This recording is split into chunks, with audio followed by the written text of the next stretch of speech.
Put on a walker. There we go. Perfect. Walker buddies. Walker club. There we go. And then also do things. And I'm very like consistently. I have like a check every like something like you know what I mean? Like, it's like right now.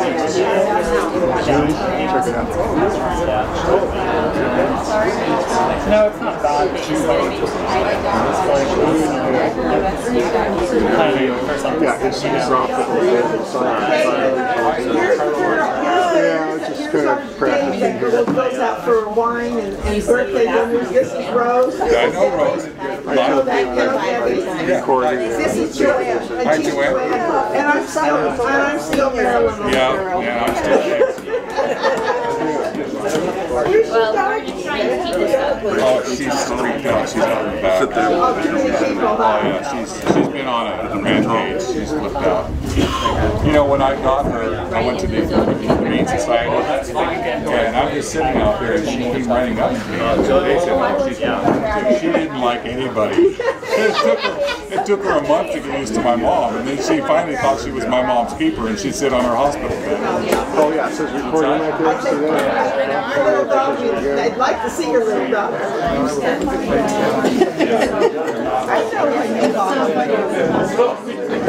You don't remember when I was born.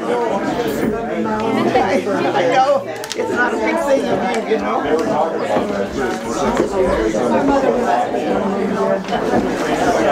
Where we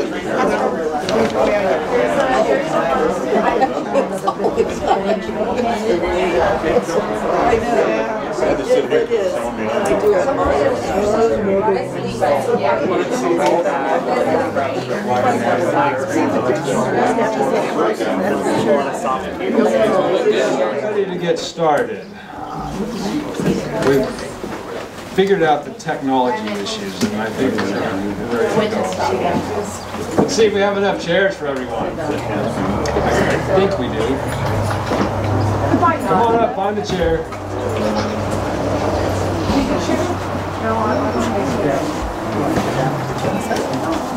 Dad, take a picture of everybody here. David. Oh, we got some more. How about I go around this way? Can I get through that way? Yes, you can.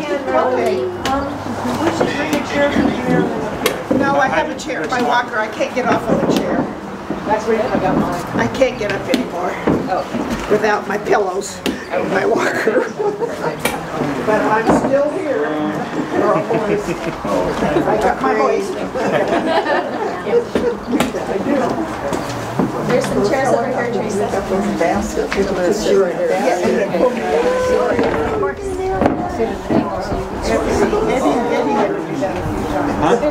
chairs over here, Teresa. I mean, you can't. Come on. Hi. Yes, I do. Debbie. How are you doing? Sorry. This is my daughter Kayla. And my daughter Lupe. Hi, Kayla. It's nice to meet you. This is who? Lupe. Lupe. It's nice to meet you. So quick. We can't hear you. That's because we're not talking to you.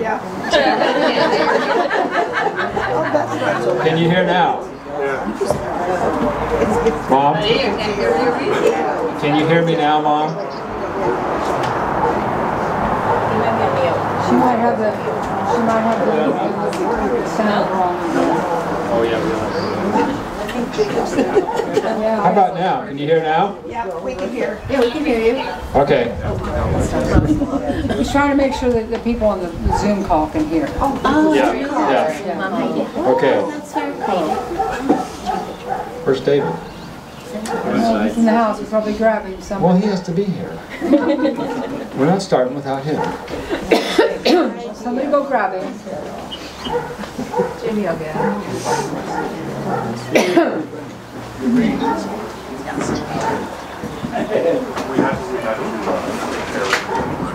Okay. Are you good? Yeah. All right.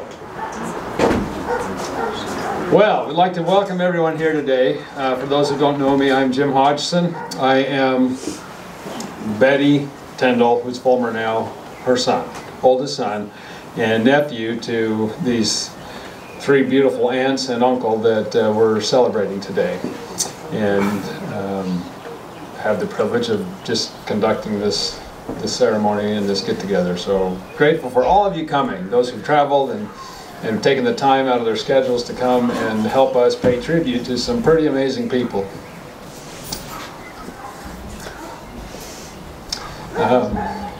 This is meant to be a celebration of life, so I'm not going to go there. Okay.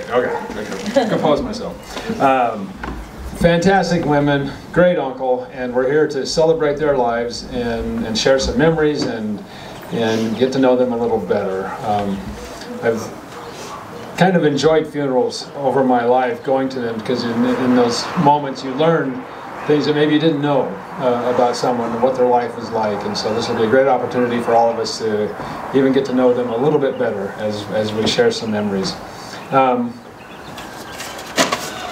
So what we're going to do, we're going to start, we actually have Rick Riggins. He wasn't able to get on our Zoom. We were fighting the technology and it didn't work, but we do have him on phone, and he is son to Uncle Lloyd and Aunt Margaret, and he's going to give a life sketch for Aunt Margaret. We're going to go out of order here. We're going to let him go first because he's got a schedule constraint, and he's back in Michigan. He's 3 hours later than we are, so it's getting later in the day there. So I'm going to actually just hold the phone up to the microphone, and he's going to share his memories over the phone. So we won't have a video of him, but we can hear it. So Rick, if you're ready, here we go. Can y'all hear me? Say it again. Can you hear me? Yeah. Yep, you're good. Okay. Better to be able to hear me than to see me. No, I just want to take a few minutes. I'm at a major conference, and I'm supposed to be on the other side of the thing, but I'm here for obvious reasons. But it was an honor to be asked to be able to participate. I haven't seen many, if not any of you, since Grandpa Tyndall's funeral, and I know y'all look just as handsome and beautiful as I do. So maybe not being able to see me is a good thing. Anyway, before I start, I wanted to just share one little thing that I've shared it once, but I'm going to share it again. It directly reflects on our Aunt Betty. And when we were young, being on welfare, we were kind of at the mercy of whatever came through the window at the welfare check, and sometimes that mystery meat wasn't very good. And when they all were down in Oakview, we were staying, and she was babysitting us, and she asked me if I wanted to try tuna sandwiches. And I've never had tuna in my life. Wow. So she introduced me to tuna and sweet pickles, and it's 50-some years later, and that's the only way I'll eat my tuna, is with sweet pickles. So I owe that to her. So she's a great testament to something that's lived this long, at least with me. Aside from her being so cantankerous, that always will be with me. Anyway, I love her to death. I love you to death, Aunt Betty. And getting back to talking about my mother, you know, she came at an interesting time in our lives because we were young, and when one day you're here and the next day you're in a whole different environment, things get pretty hectic. And you know, as a young boy, sometimes none of that made sense to me, and it was a little frustrating. And it wasn't until I was an adult that I realized what a fantastic mother she really was. She made it clear from a very young age and at the very start, day one, that we are not stepchildren. We don't use that term in our house. And that carried on until the day she passed. And I'm very thankful for that. I think she was about 23 years old when she became a part of our lives. And so to jump into 3 kids that were half her age and not knowing anything about motherhood, she did a darn good job. One thing that I share with a lot of people about my stepmother is no matter how hard we had it, she made sure that those bumps weren't as hard as they could be. And at one point, when I was getting ready to graduate from high school my junior year, she handed me the money to pay for my high school class ring, which at that time was astronomical to conceive what kind of money that was. And she made that money by ironing and piece washing for the principal and the teachers at Miramani Elementary School while I was in high school. And she did it behind my back, really, because she was also working at the telephone company and doing the other things she was doing. So that's always stuck with me.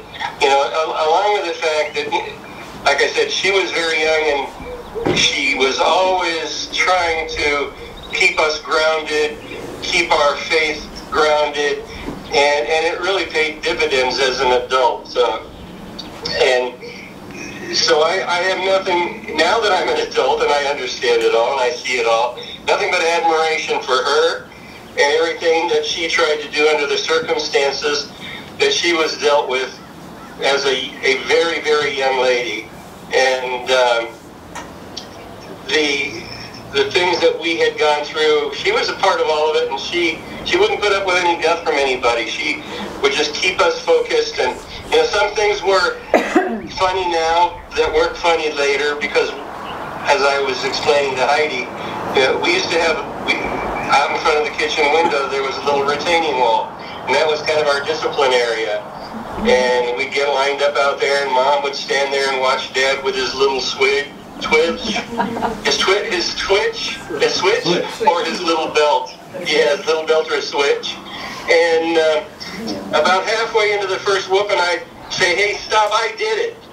And so the discipline would stop for the other two, but not for me. And years later, as an adult, I visited them when they lived in Napa, and we were talking about those days growing up, and I said, "You realize that I never did any of those things that I admitted to?" And they said, "Yeah." I said, "Well, why did you keep doing it?"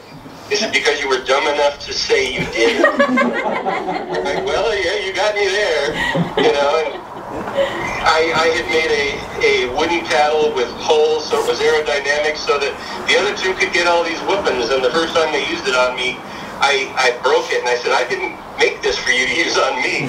But there was a scripture for every time we were disciplined. So those things, you know, they stick out to me as far as, you know, the foundations that were laid in our household at that time.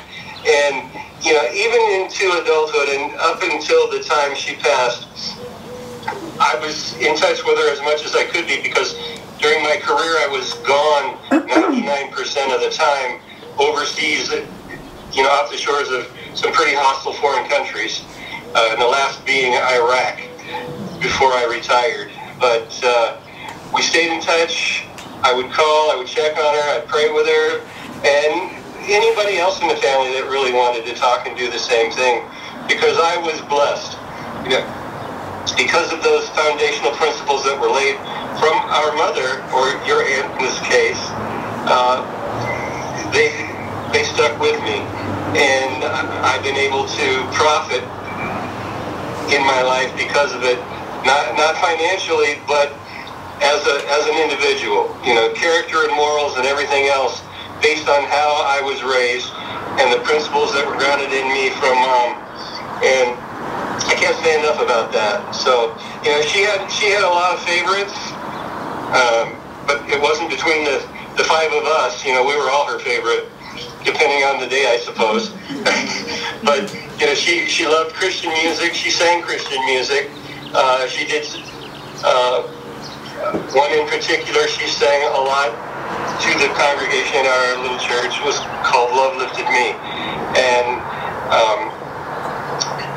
that would be something that, you know, I've quizzed the rest of the brothers and sisters on that after she passed away. I asked them, I said, "You know what her favorite song was that she used to sing to the congregation?"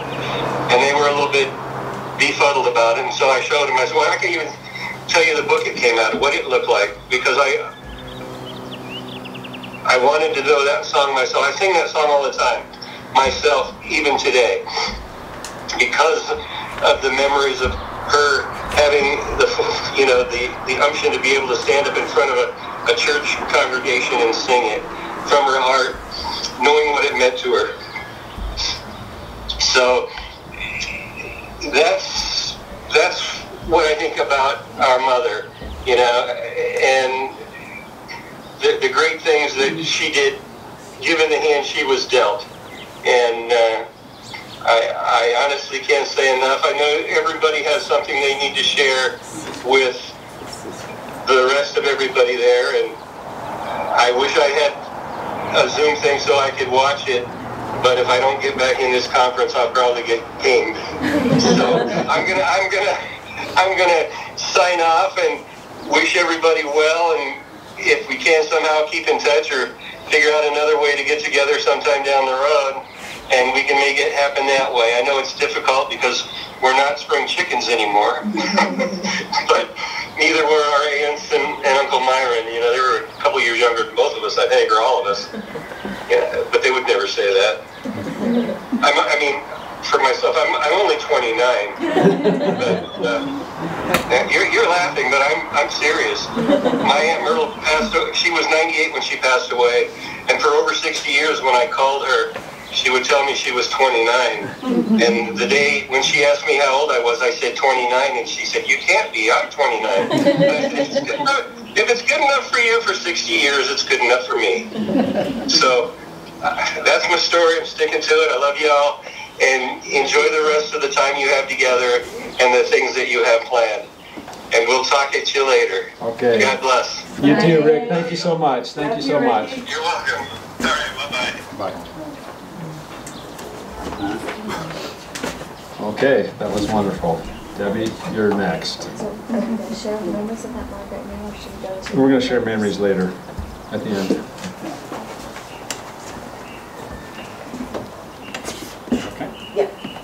I'm fine. Nothing wrong with me. You might want to stand up there next to her just to hold her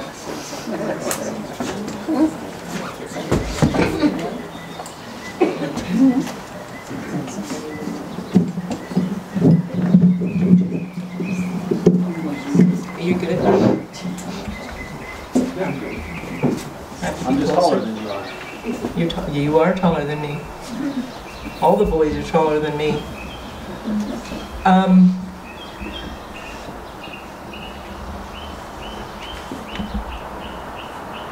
I can't do this.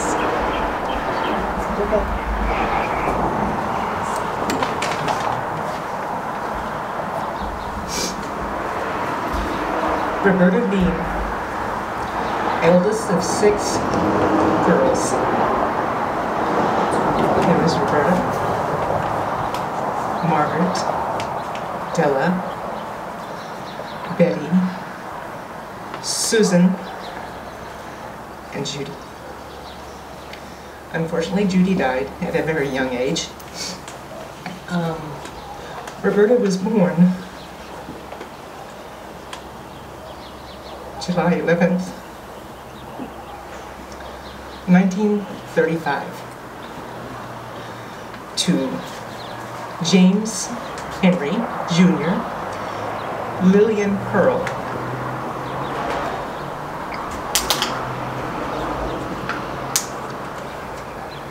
She married a man out of high school. Well, she graduated Nordhoff High School here in Ojai. They were raised on this property right here. Had a little room in the back. My mom didn't talk a lot about when she was little. I think there was a lot of skeletons in her closet that she preferred to keep there. And heaven forbid you take them out. She fought very hard to keep them there. So a lot wasn't shared. So I don't know a lot about my mother's younger days. But she married Robert Livingston. They went on to have 2 children, Robert Lee Jr. and Deborah Lynn. That's Deborah. She passed away August 24th, 2012. She was survived by Margaret, Adella, Betty, Susan, Jim, and Linda, her siblings. She also had, I think, 5 grandchildren. Yeah, 5 grandchildren who then have great-grandchildren. 2 kids. Huh? She was survived by 2 kids. Oh yeah, she was survived by us. Yes, obviously on here.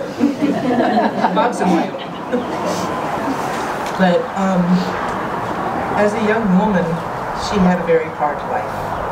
She raised 2 kids by herself, with the help of her sisters, of course.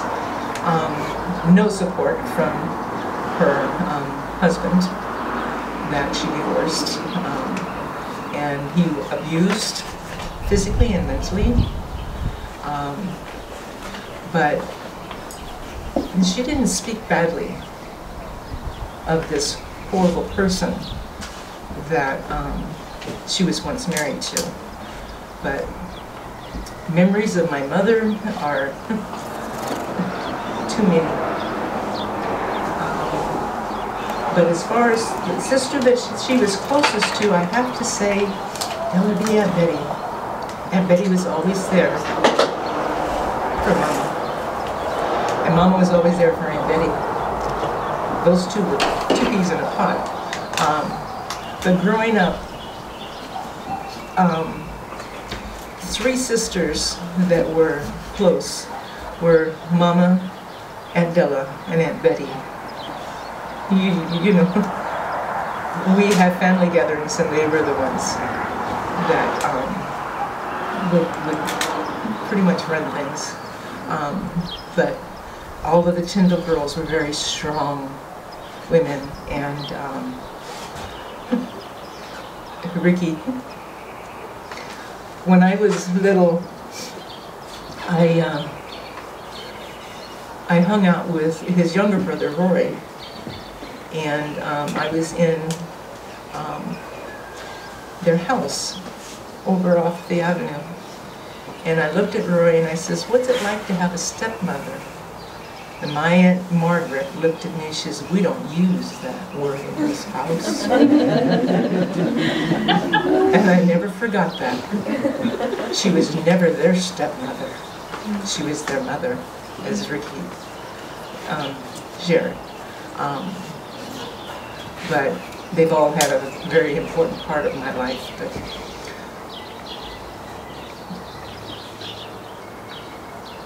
I am who I am today because of my mother. She made me the woman I am today, the mother.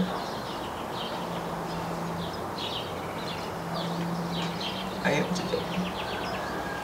That's it, sorry. Thank you.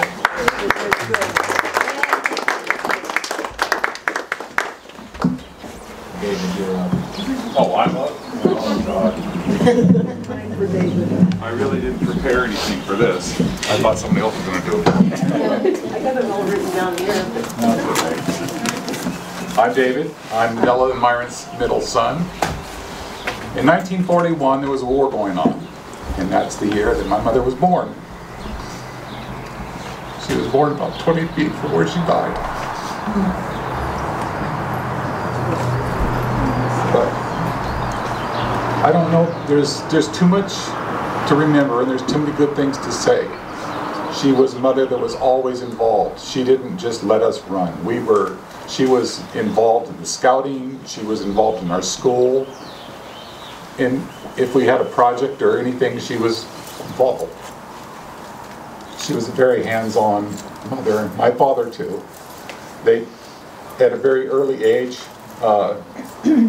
they realized that they were going to have to work and make the best of it because they had a family right away, and so they worked really hard.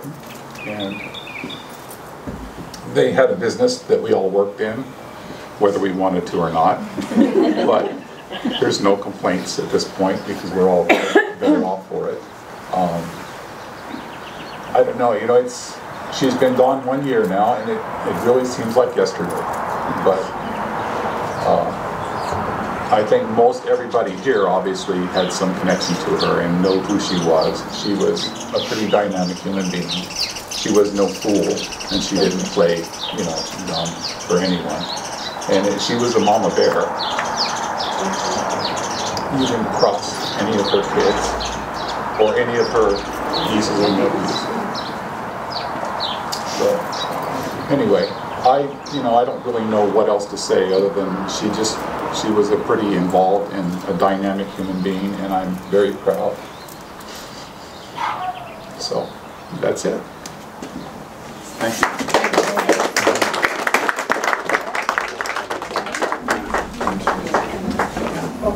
At this point, we're going to open it up to some sharing. And, you know, I think I'm going to put my mother on the spot. I think we'd like you to go first, Mom. All right. Hang on one second. Let me bring you up on the screen. Can we make her big? Oh, see, is your fat head.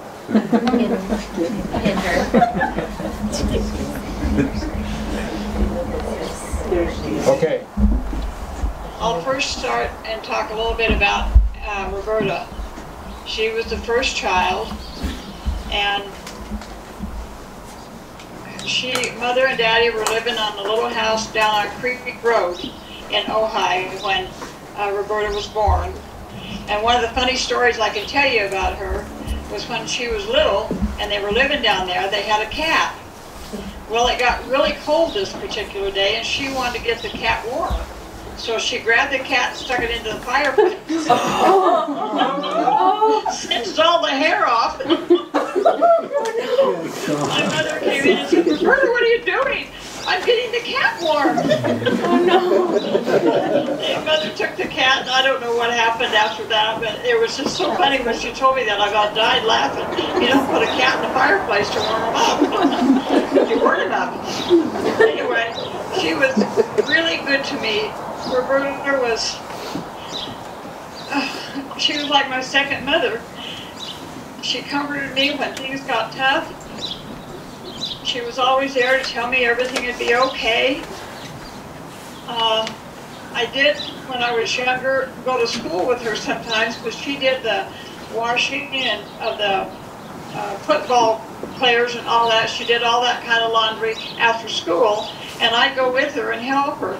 And I just had so much fun with her. She was just my angel. She really was.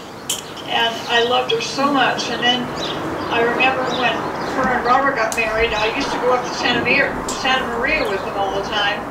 I'd go up there in the summertime and we'd pick beans. It's not a job you really want very well. But anyway, we went out in these great big fields and we picked all these beans. And I stayed with them up there. We had a really good time. Daddy and I would go up there a lot. We'd go up and spend the weekends and stuff like that. Go to the cattle sales. They'd have them, and sometimes Daddy would buy another calf or a cow or something. But anyway, we went up to the stockyard sales all the time. Those were some good times that I spent with Roberta and my dad. And then they moved back down to Ojai, and she was working at the bank in Ojai. And she was really a very good worker. She was a hard worker, and she knew what she was doing. She was good at what she did. And Roberta's just always been my jewel in my life. I just love her so much. And she's very important to me. She loved my children. She was always doing some wonderful thing for them.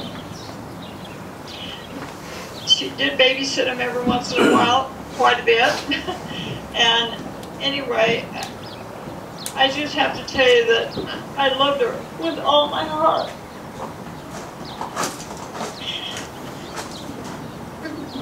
And I know she's happy where she's at now. She's comfortable and happy, and she's not in any more pain. The one thing I know she's doing is watching out for her children.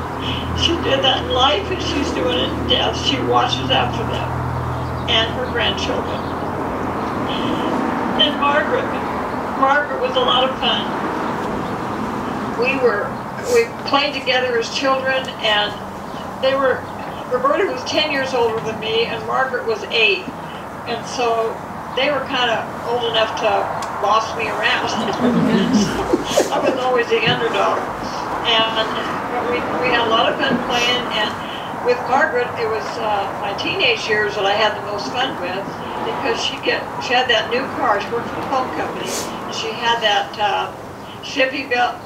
Chevrolet Impala, I think is what it was, new car. And we used to drag Main Street all the time. I was a teenager. Margaret would get us in the car and she'd haul us around. We had so much fun with her.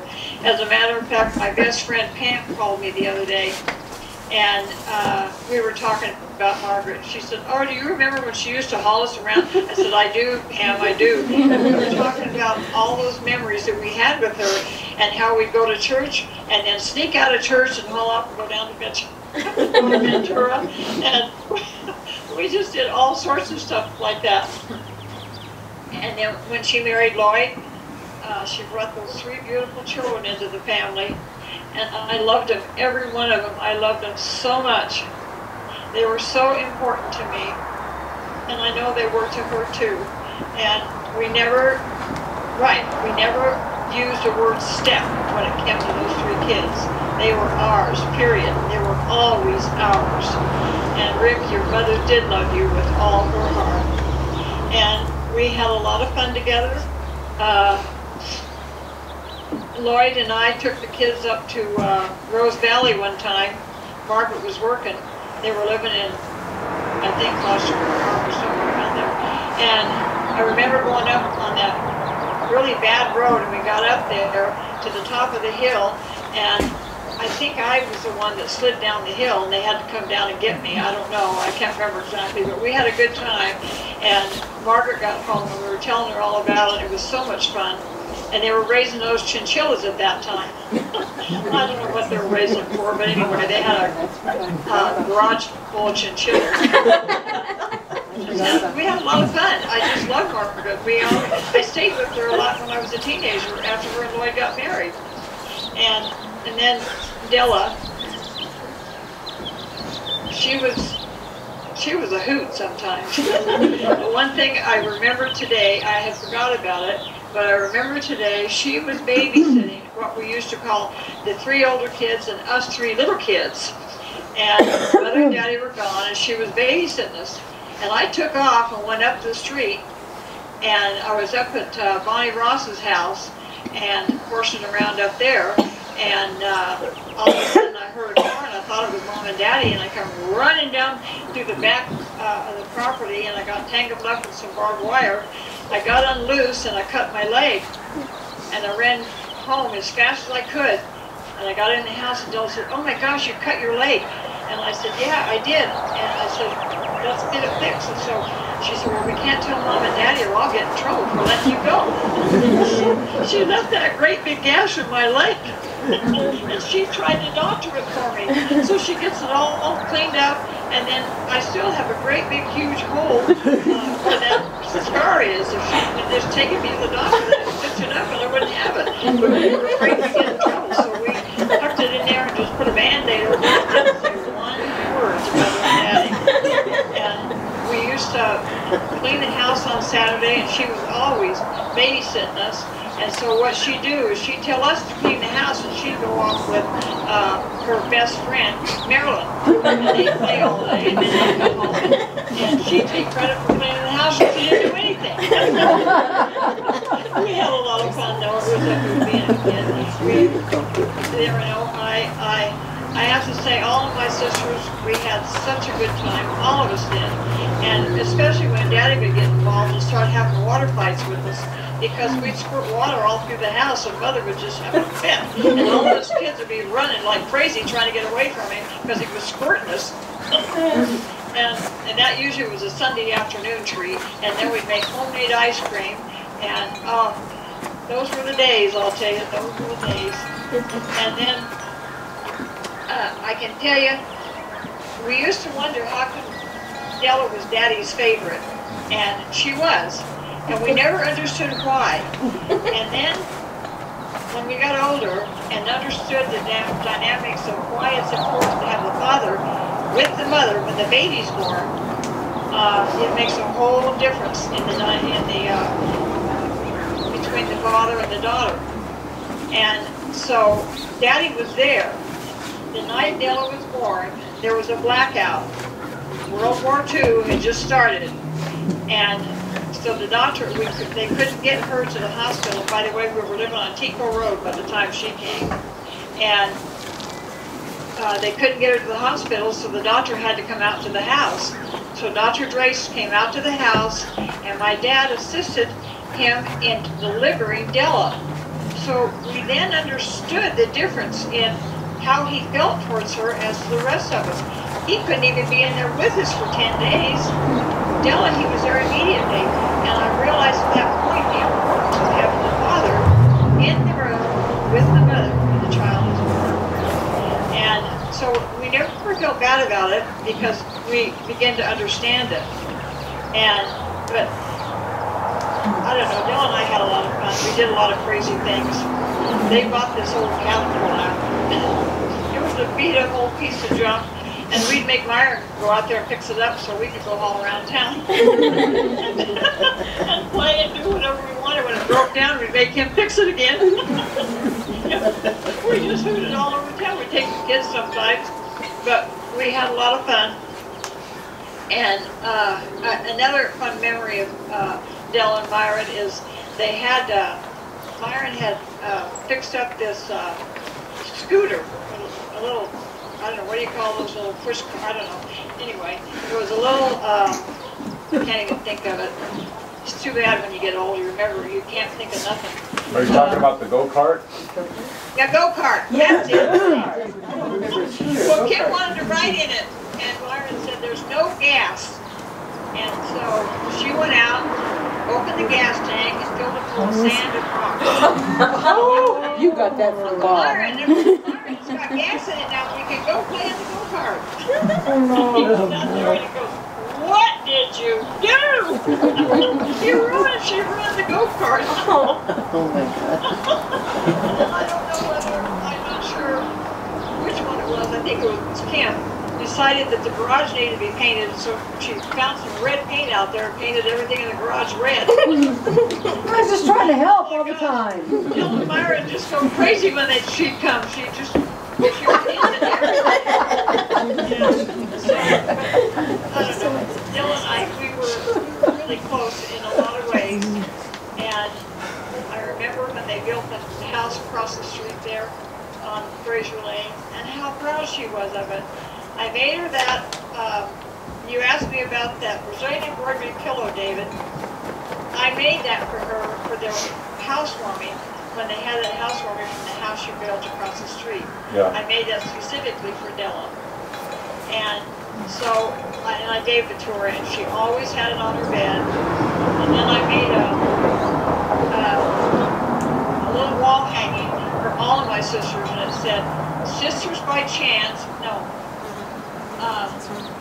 Yes, sisters by chance, friends by choice. What is it? What's it say? Sisters by chance, friends by choice. Yeah. Sisters by chance, friends by Sisters by choice. chance, friends by choice. That's cute. And that's how we felt towards each other. We were all really close. And I loved every one of my sisters. I loved them with all my heart. I'm kind of sad because every once in a while I think I'd need to call Margaret. I was going to tell her something, and then it dawns on me she's not here. They were all so important to me.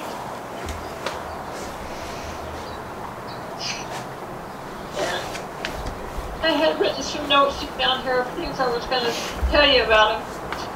And I don't even remember what it's all about. What it's all about, I don't care.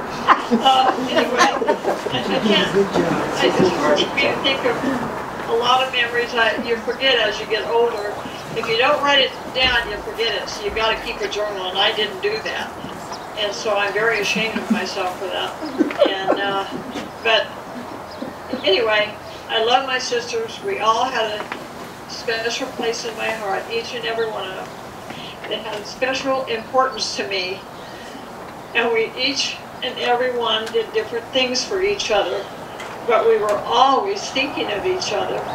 And there was one thing that really bothered me when I was young, that whenever we talked on the phone or we got far away and come back together, we never told each other we loved each other. And so I decided one day I was going to change that. So I did. Every time I talked to him on the phone, when I go to hang up, I'd say, I love you. And pretty soon, they started saying it. Next thing you know, they're all saying it. And then finally, for the first time in their life, we're all expressing how much we love each other. And it was awesome, because we really, really did. Okay, Jim.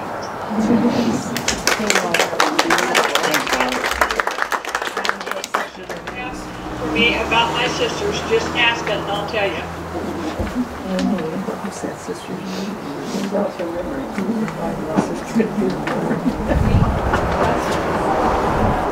Yeah, that's what she said. Okay, does anybody have a question for her right now? Now's the time. Wasn't she there when Della and Myron went on their first date? Mom, were you there when Della and Myron went on their first date? Was what?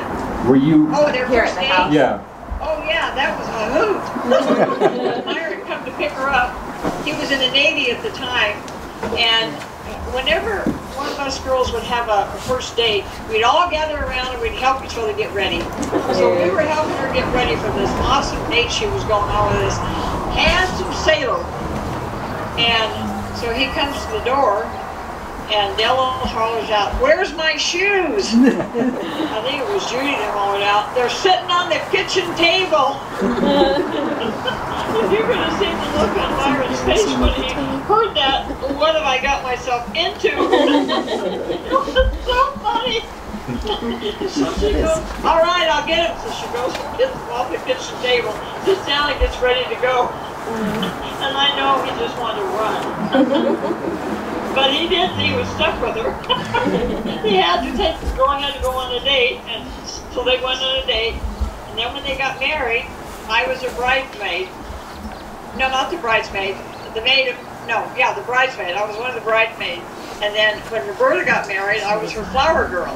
So as I grew up, I sort of come up with them. And when they got married. Now Margaret got married in Vegas, so I couldn't stand up with her. But I did Roberta and Della.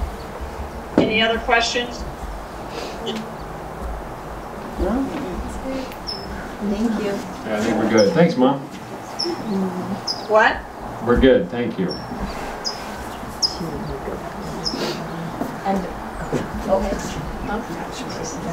And Linda's here too. Which you didn't get to see her. Linda and Jim. And Jim is here too.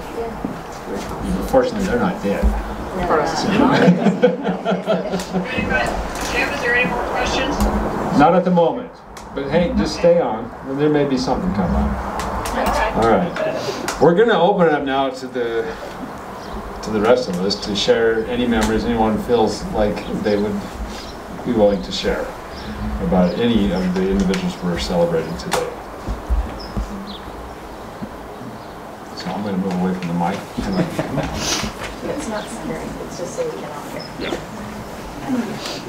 I have something to share. Della and I took a wonderful, I won't get up. Della and I took a wonderful vacation. We went to New Orleans and then we went on a cruise, and we went to the islands of the Caribbean, or whatever you want to call it.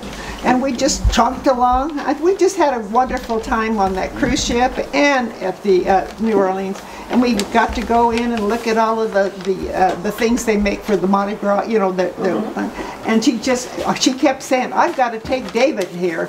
David would love that. I got to take David." That's what she kept saying.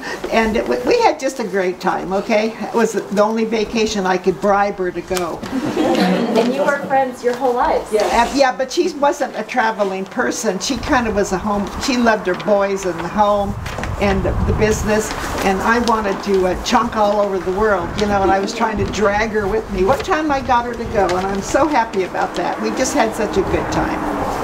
Maryland's been a part of our family forever. We were so thankful you did. Yeah, we just had a great time. That was good. and your point is good. At the end of it all, I've come to conclude the only thing we take with us are memories. And so that's where we should put our focus, is making memories. I'll do better this time around. My mother, her legal name is Roberta. For friends and family, nieces and nephew, she was Berta. Kim had a very special name that I'll let her share for my mother. But Adella,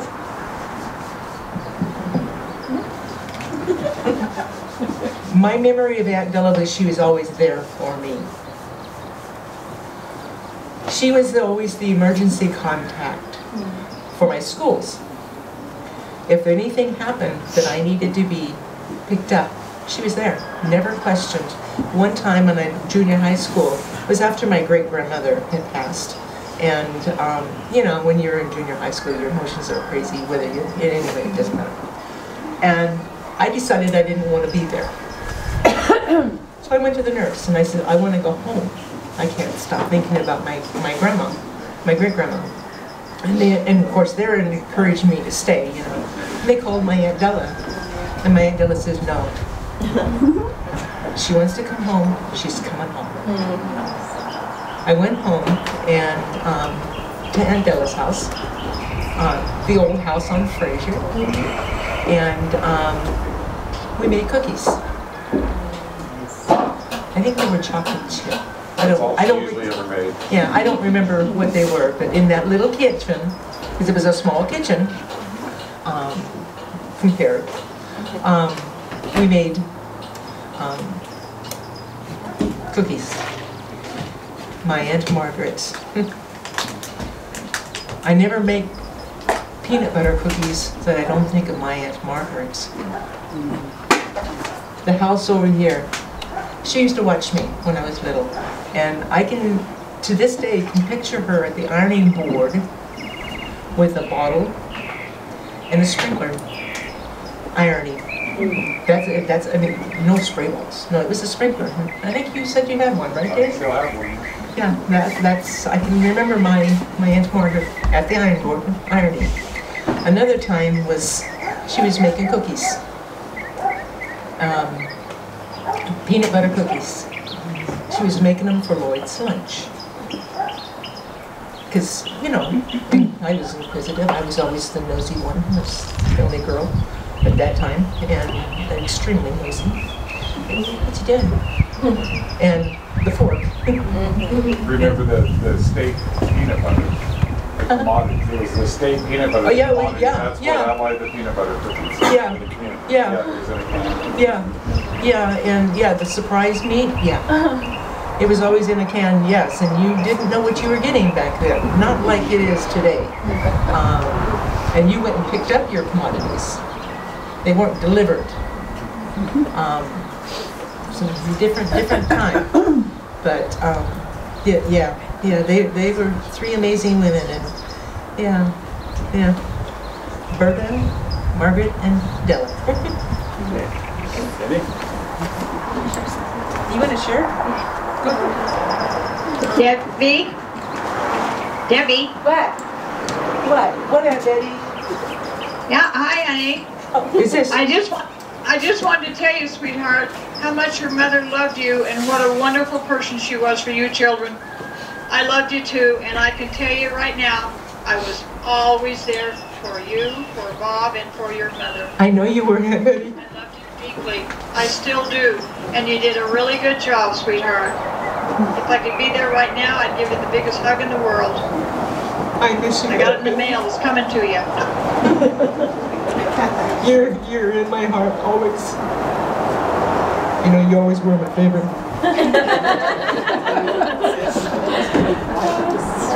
Hi, I'm Kayla. I'm Debbie's daughter. Berta was my grandma. I have two distinctive memories. The first one I Put the remember. speaker down. I can't hear you. Oh, can you hear me better now? That's it, Debbie. Yeah. Okay, so one distinctive memory I remember with Grandma Berta was one year around Christmas time, my extended family, we make tamales every year. Oh, good gravy. So Grandma Berta wanted to incorporate that in behalf of us, and so I don't think she ever made them before. But you know, I ate them because I loved her and her efforts were there. That was the first and last time we ever made tamales at her house. But I just have to say, you know, her efforts were always there. She took us in as her own, and you know, I miss her and I love her. Another one I remember is whenever she would like to give us gifts, it was always the ones that you would see on TV, like as seen on TV gifts. And so I was like, hey, I saw this on the TV one day. So I knew I would expect a gift that way from, if you saw it on TV, I'm sure I had it. But yeah. Yeah, she liked it. You wanted it.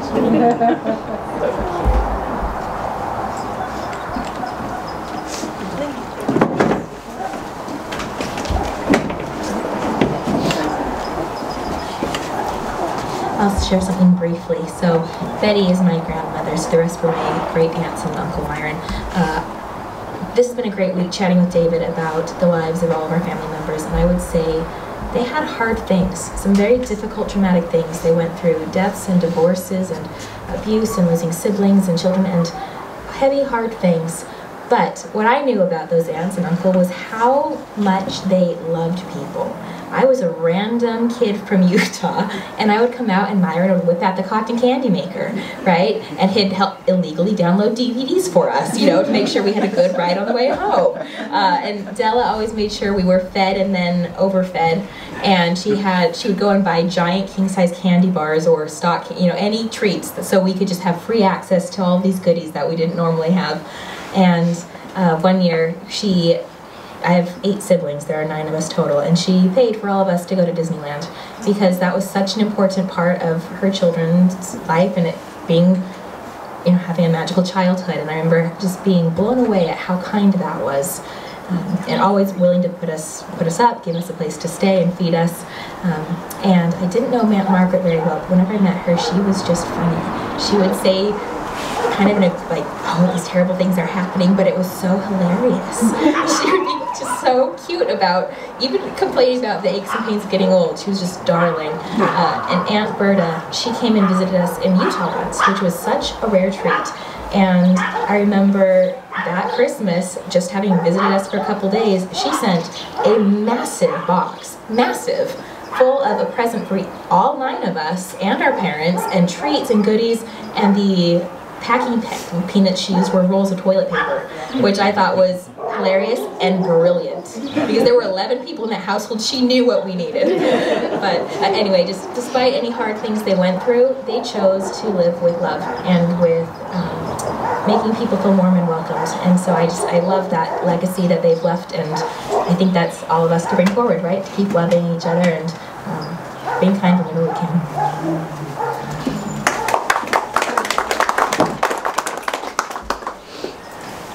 So much little teeny I was teeny tiny once, not anymore. I remember. Oh, I'm too close to the mic. No, stay close. Okay, stay close to the mic. Ah, that goes. Gosh, this has been a whirlwind week, don't you think, David? We've done a lot. I'm so grateful that I got to come and help and just be part of this celebration. Debbie pointed out that I did have a special name for my Aunt Roberta, and it was Aunt Betta. And she did babysit us a lot when we were younger, and I remember whenever I'd want to run away from home or when I needed medicine, which is baby aspirin, I go, I'm going to go to Aunt Betta's house. And I'd take off, you know, and go to Aunt Betta's house. She lived right up the street. Yeah, she lived up the street. So I was little, but I remember that. And then Aunt Della lived down the street, and so I'd go to Aunt Della's house. And of course, Aunt Della watched us a lot when we were little. She babysat us before we moved to Oregon. And but Aunt Roberta, I have to just go back to that for a minute. And she so many things.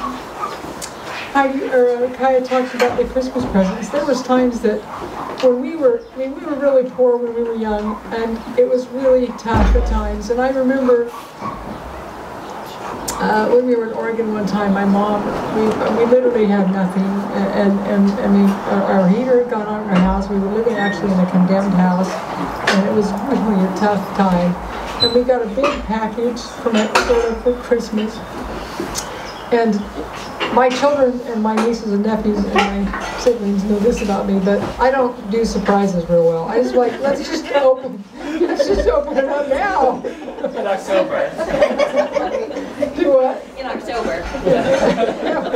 Whenever it arrived, I didn't care if it was, like, let's just open it up. I just, I just like that kind of stuff. So it's kind of fun. So I was a couple days before Christmas, I think, and we opened it up and we started looking at stuff. And I was just, it was just, yeah, the toilet paper was the packing and I mean, just the little things. And I know when my children were little, probably the same Christmas that she sent these ornaments that my kids could color, and I still got those, and I've saved them in their boxes for their own Christmas trees. And things like that were just amazing to me. But I know one of the things that Aunt Roberta did was that when I was 18, I hadn't gotten my ears pierced yet.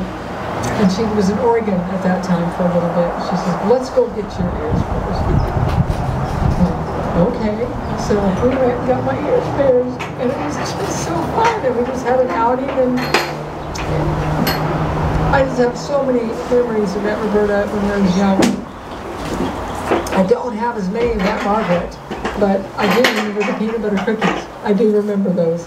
And I remember spending a little time at their house occasionally when we were young, but we moved to Oregon, and so we weren't really part of that family as much. But I just remember when I did come down to California one time, I brought my kids when they were young, and we stayed at Grandma and Aunt Margaret's house over on Fraser Lane there. And boy, she made us bacon and other stuff for breakfast, and it was just the best food. She knew how to cook bacon really well, I can tell you that. It was perfect. It was just perfect. And they could all cook well. That's why we're honoring them with some of the foods that they made today.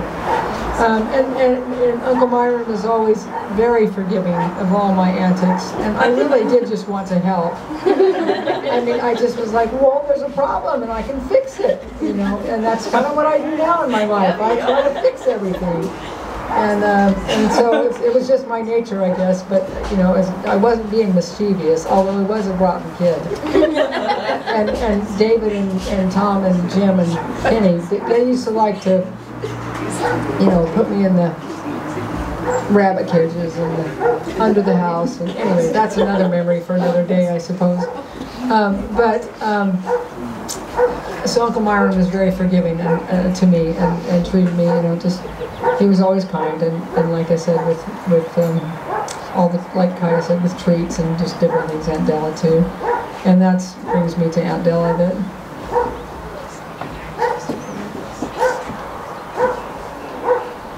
so important to me. All of my aunts are important to me, even Aunt Susie, and I haven't seen her for years. I just, I have fond memories of all of them. Aunt Adella, a lot more, because she was such an integral part of our life. And we were so blessed to be able to be here last June, before she passed.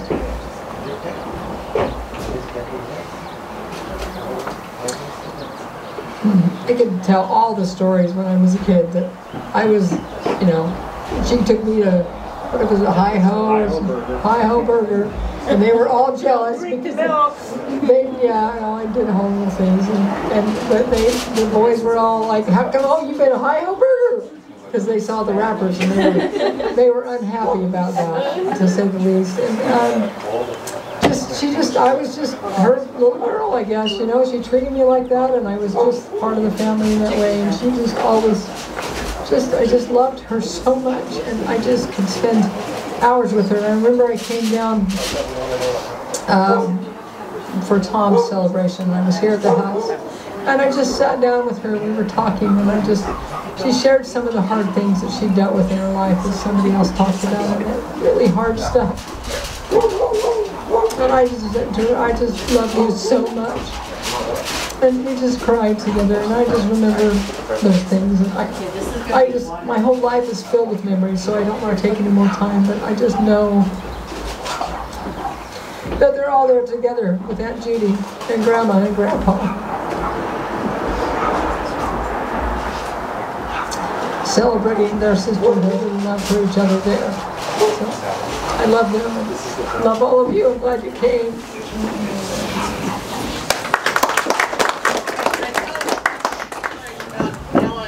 When we were young, I wanted to share it with you. They're kind of funny. Can I talk now, Jim? Yes, Mom, you may talk. Thank you.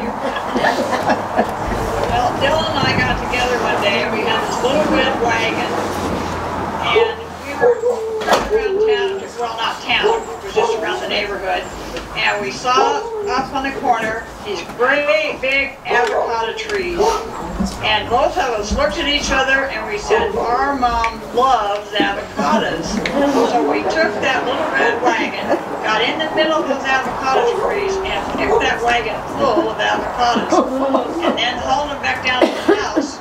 We thought, oh dear, what are we going to do with these avocados? We're going to get in trouble. So Daddy had this old truck out in the backyard, and we packed them all in that old truck. Daddy found them. And we got in trouble. And he said, what are we doing with all these avocados? And we told him we went up there at Mr. Cook's house and picked them. Well, he said, you put them back in that little red wagon, and you take them right back up to Mr. Cook, and you give them back to him. Oh, no. So we loaded them up in the little red wagon, and up the hill we went. We got up to his house, and Adella says, you tell him. And I said, no, you're the bigger one, you tell him. And we knocked on the door, and he came to the door, and she grabbed me and shoved me right in front of him, so I had to be the one to tell him. And he laughed so hard, he thought it was a hoot. He was watching us pick and laughing as we were doing it. And he told us that, and he said, no, you kids can have it. You can have them. They're already picked. It's okay. I'm not mad. Well, my dad is, and we can't take them home or we're going to get a licking. We can't have them. You keep them. We got our little red wagon and arched it back down the hill. And we got a little bit older, and it was Della and I were always Daddy's boys. Because we had to do all the hard work. Everybody else didn't have to, but we did all the boy work. So we had to get up early in the morning before school and take Ferdinand and Sweet Pea, the calves, to their mamas to drink. They had to nurse every morning. So we got up 6 o'clock every morning, faithful as clockwork, took them calves to drink, suckle on their mother, and if we didn't want to go to school, we accidentally turned them loose. And they'd get gone, and then we'd come in and say, Daddy, Daddy, quick, the calves got loose. Well, go get them and bring them home. We didn't go to school until we got them calves back. Well, don't you know, it took most of the day. That day. So anyway, those were a couple stories I thought of that were really funny. And we laughed about them for years after that. They were just, we just got into a lot of stuff. That's cute. We got other people. Come on, now, folks. Come on. Let's throw you all down. She used to bury her shoes out of this. I'm Kenneth Eugene Baker, the oldest of Adella and Myron. Anyway, they made a good team. They're hard workers, and they did real well together. My father was very mechanical and very he had tenacity. He just stayed with something until he got it right and fixed it. That's his biggest tool out of his tool bag is tenacity. And then my mother was just very money conscious, so she could watch the bank and really made a good team. They tried to do a lot of things with us. As boys, we'd go fishing, we'd go scouting, we'd go pretty much anything that we had any interest, I would come home and I got him to be a scoutmaster because I'd come home and we need a scoutmaster, and so it was just ceremonial. My dad was just a front man for the scouts, but the women did most of the work. But he did the ceremonial stuff, so I mean, it's what we needed. And he fulfilled that job. Anyway, there's just when we built our cabinet shop. I mean, you know, like what David said, I mean, it wasn't. We probably would have rather done other things, but you know, it fulfilled the need, and it's much appreciated now, more so than it was then. So anyway, gosh, there's countless things to remember, but when you're up here, you kind of lose thought of it. You know, Marilyn was my mother's maid of honor, and you know, that's a good friend all these years. At different times, we took in different. My folks took in different kids, like, you know, Teresa. Orville, when I was growing up, he's only 12 years older than me, but he was my uncle, and, you know, she did the best she could with him, but you know, it's just, you just plant the seeds and let them grow. Anyway, so they made a good team, and that's really it. I mean, we can always point out the faults, and then we can always pick apart what they did wrong, but most generally they did pretty darn good. So I'm thankful for them. Anyway, thank you.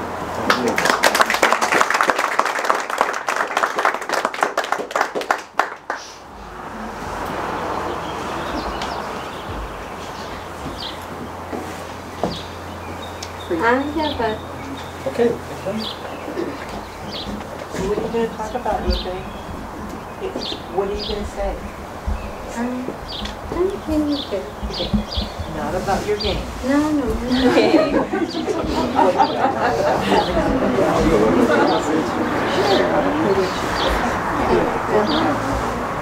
Tell them your name. Hi. My name's Lupe.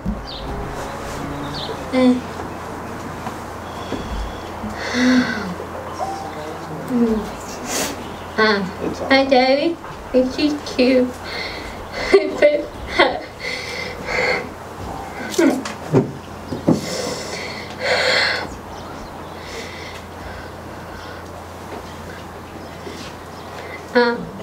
I'm going to tell Mom. Great.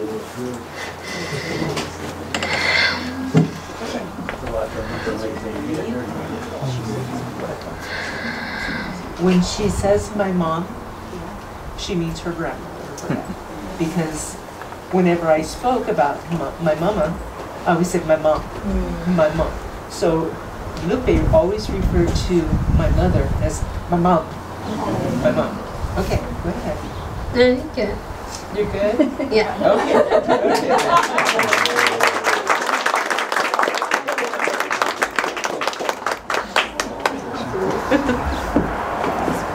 She's hard to understand. All right.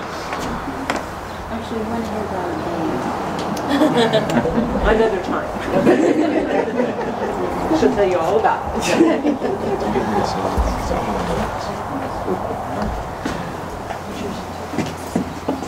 I really appreciate everything that people have shared, and know that there are a lot of memories that are not shared, but I've only been involved in the family since 1986, so I don't have that early history, but I've heard a lot of things about those times, but I really appreciated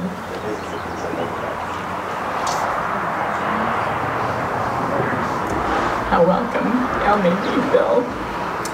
I think the first time I was here, Grandpa was sitting out there in a chair, And I was about to go on a mission for our church to Iowa, and he told me about making sure to see if I could find some Aunt Mary's seed corn for him while I was there.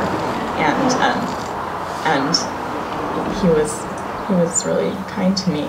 And he didn't try and pinch me, which I think the other grandchildren perhaps experienced, but I didn't. And Grandma Townsend, sweet as she could be, so kind. And Aunt Berta seemed like an extension of her to me, always so sweet and kind. Made beautiful food and was just a very nurturing, lovely person to me.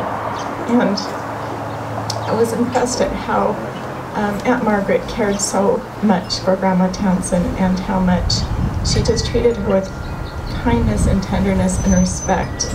And I really felt the love that she had for her mother and for her family. I remember her at the 90th birthday, and she was making really the best quesadillas I'd ever had. It was just a really cute, darling lady. And we could only stay here because of Aunt Adella and her great hospitality. And Betty and Jim and Kim have talked about how she did create that home space where everyone could gather and everyone was fed. We were always housed, which was no small effort with our huge family, and just loved. And so competently. She was a very, Aunt Adella could just handle so many things and just took it in stride. And if you needed anything in any category, she had it, or several. And just really, David is like that too. Oh, you need this or this? Oh, I have 10 of those. But maybe it is a Tyndall thing. Another thing that I really enjoyed, Betty's kitchen is very well organized. She has been so ill for so long, and it's a very strange irony that she and Aunt Susie are the last of the sisters, when she would have most likely have died 40 years ago or so. But anyway, her kitchen is very well organized. She never loses socks. She knows, I know there is meat somewhere fine because she knows what she's having for dinner in 2 days. And I am not like that. But going to Grandma's kitchen, going to Aunt Della's kitchen, going to Aunt Margaret's when she was taking care of Grandma, I knew exactly where everything would be. It was like Grandma Townsend was such a good homemaker and did laundry professionally, and all of her daughters were fantastic homemakers and good cooks and nurturing to children and kind. And I really admire that about them, and the way that they did the best with what they had. And of course no one is perfect, but they loved each other, and they were, we are here because they created a space where cousins could grow up together and feel loved and to be closer to siblings than cousins. And I think that's beautiful. And I think one of the things that really impresses me about them is that there are hard things. They developed a lot of resilience, and they focused on things that they could change, and there were things that they were not able to change, but they didn't dwell on those. They dwelled on the things that they could change and the ways that they could make life better for themselves and their families and for other people. And I think that's a beautiful legacy from the Tyndall family. And I also love how much they all look alike in so many ways. And it's really a pleasure for us to be here and to be with you and to feel the love and the connections that are so important to us. Thank you.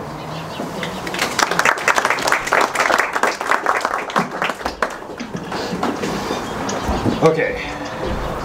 Anyone else? Can I share? Yes, Cara. Okay. So I am Betty's granddaughter, and But I wanted to share about Aunt Margaret.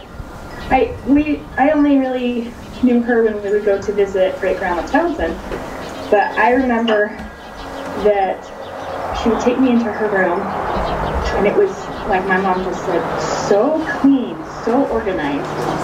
And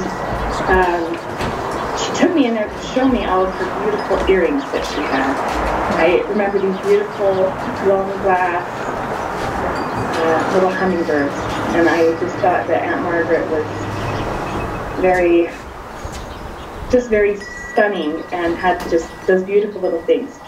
And like what Kaya said, and my mom just now, Aunt Della and all of the cousins there just always made me feel very welcome. And it was, I'm sad I can't be there now. You know, going to California to see the family has been something I've loved doing my whole life. Can you say hi? So that's what I wanted to share there, that I'm just grateful for the connection and support that was fostered and shared with me. And then when I was asking Tim, you know, he said, okay, you got to tell him my one story with Aunt Della. I mean, he probably has more than this, but he remembers at Jeff's and Chloe's wedding a couple years ago, it was a little chilly and a little windy, and sorry if this is, whatever, this is how it is. So, Aunt Della was wearing, I think she was wearing mostly all gray, and she had her long gray hair, and there was this really big rock that was all warm in the sun, and she just stretched over that thing like a cat. It was just kind of funny. And then she'd turn and get the sun warmed on her back, and she was just like this gray cat stretching around. I don't know if anybody really wanted to hear that, but we enjoyed it, so there you go. Anyway, so those are things I wanted to share. Thank you, Karen. Thanks, Karen. Anyone else on the Zoom call have anything they'd like to say?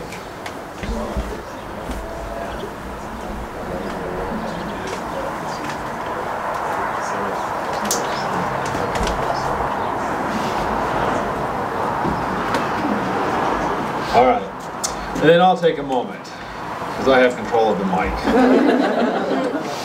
A lot has been said about these wonderful women and Uncle Myron, and I want to just kind of capstone some of this stuff. Now, I grew up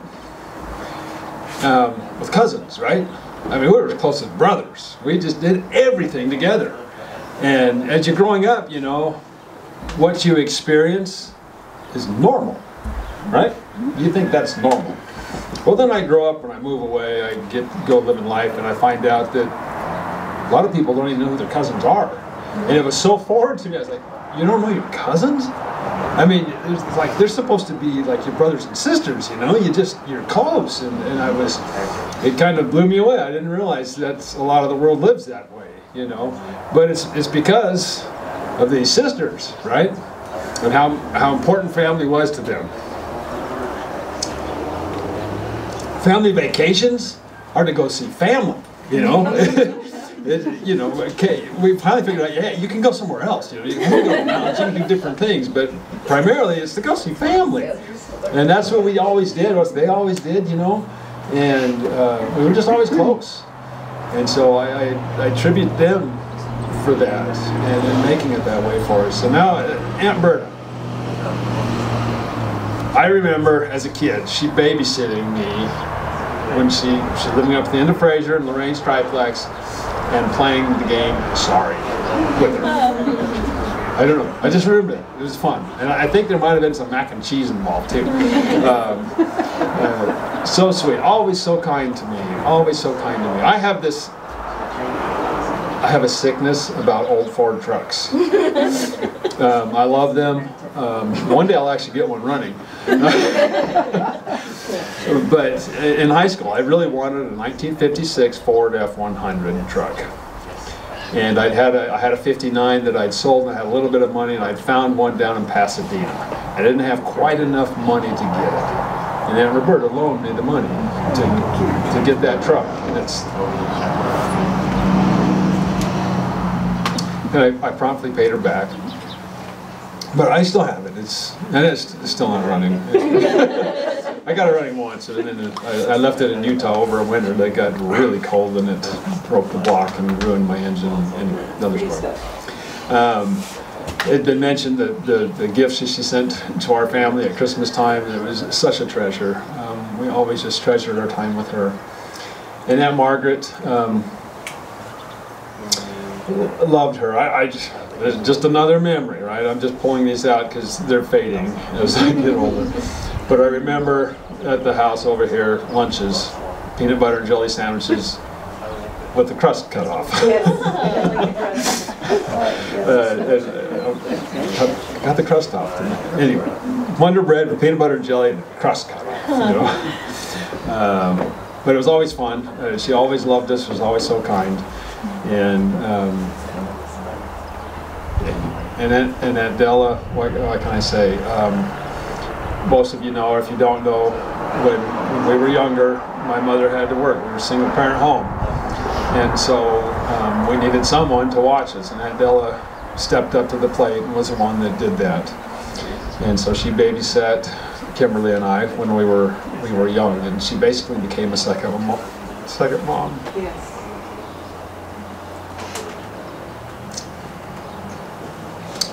Quite influential in my life.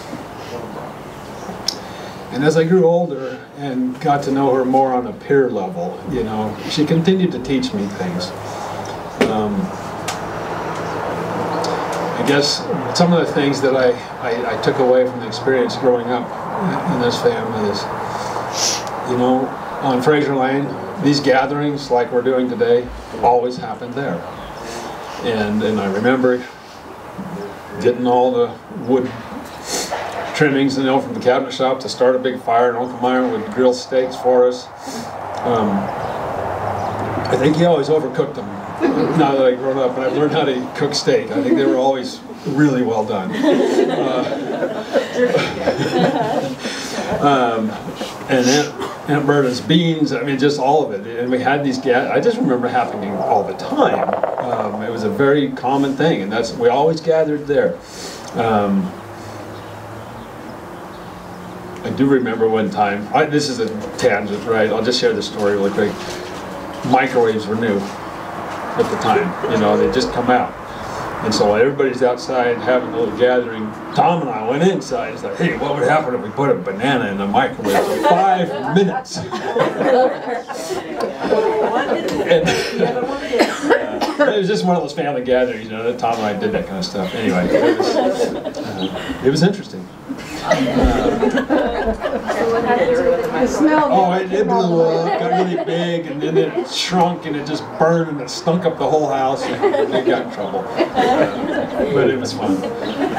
But those were family gatherings, and the thing I took away from that is that, you know what, when I get old and I have a family, I want my house to be like this, to be the place to gather. And I've been blessed. It's been that way.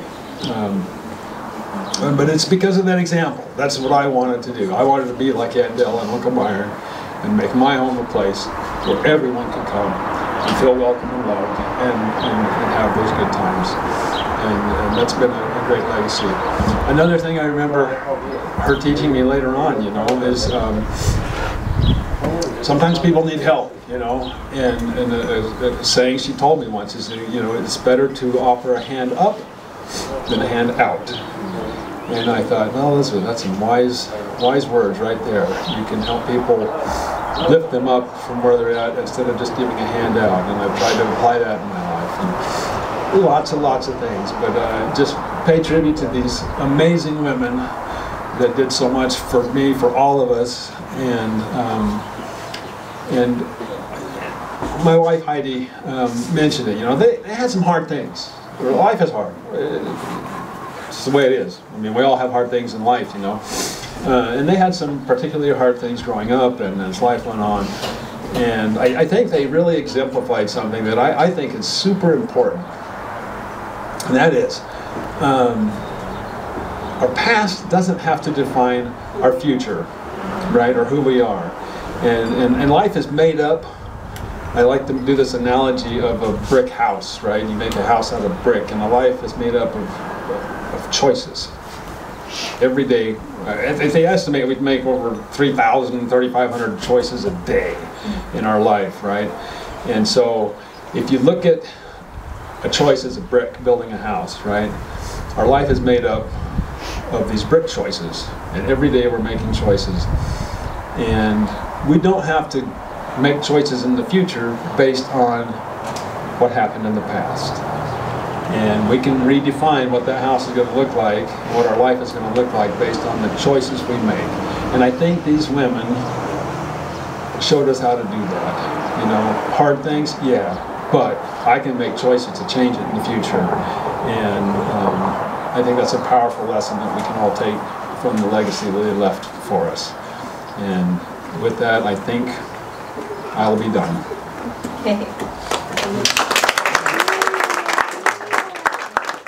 We have a little bit of a special treat now. My daughter Kirsty is going to play a musical number, What a Friend We Have in Jesus, which was a favorite of Aunt Roberta. And I think they all are. And also Aunt Berta could play by ear. And that was a really beautiful thing about her. And she loved music and she loved the piano. And Kirsty has mentioned this is not going to sound like the rich tones and beauty of a full piano, but we are super grateful to David and his friends for having a keyboard to remind us a little bit about the role that music played in their lives. And I did want to mention that Betty and Jim have shared how hard Uncle Myron worked working at Flea Bottoms, and then also starting his own cabinet shop and working so hard to take care of the family, and that he could fix everything. It was so mechanically inclined. And I forgot to do what David told me. What, Mom? Jim? Yes. Can I share something just about Aunt Berta? No. I Yes. just want to share this. The reason she played the piano was because the church we went to didn't have a pianist. And so the church put the money together and paid for her to have lessons. So that's why she learned to play the piano. But she never could understand or read music. She played by ear. Wow. That's great. Okay, thanks for sharing that, Mom.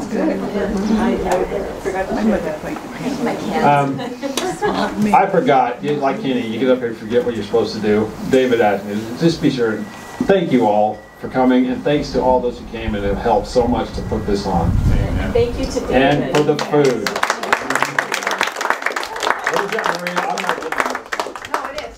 Okay. After we're done, yeah. the song, we've got the food all set up. Part of this tribute is to have kind of one of our old time family gatherings with food, and so that a lot of the food that's been made today is reminiscent of what we would have in those backyard family gatherings. With no burnt steak. No burnt steak today. Sorry, we gave that up. So we'll let Kirsty play, and afterwards we'll be done, and we can go have some food and enjoy it, and we'll sign off the Zoom. Just so you know, all the dishes, if we've got a lot of vegetarians here, everything except, of course, the chicken is, you can eat it. Good. It will also say there are words on the back of the program. This is not the kind of song that you sing to. It's like a solo. So, but you can look at the words and know what they are. So. Okay. So for those on Zoom, I'm not sure you'll be able to hear the piano very well, but we'll see. Somebody else. I have a very short cord. The whole congregation. I can still stand for hours. I'm not that old.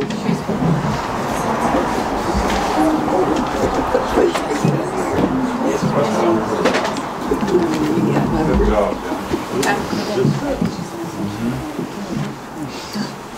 Melody. I bet I can paddle a surfboard faster than you would have.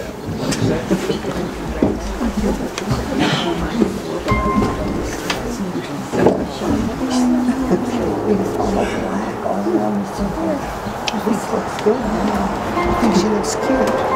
You need to stop. No.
Sorry, I have one more thing I want to share. Not too long ago, I was talking to, actually it was Ricky that I was talking to, and after I talked to Rick, we were remembering, remembering the childhood things, and after I hung up, I mourned not being a child anymore. But then all of a sudden, it's like, wait a minute, why mourn? I celebrate. I celebrate that I have the opportunity to be part of this family, to have my mother and my aunts, my cousins, who, yes, Heidi, we're all siblings. We were raised in love and loved one another, even the ones far away. Enjoy.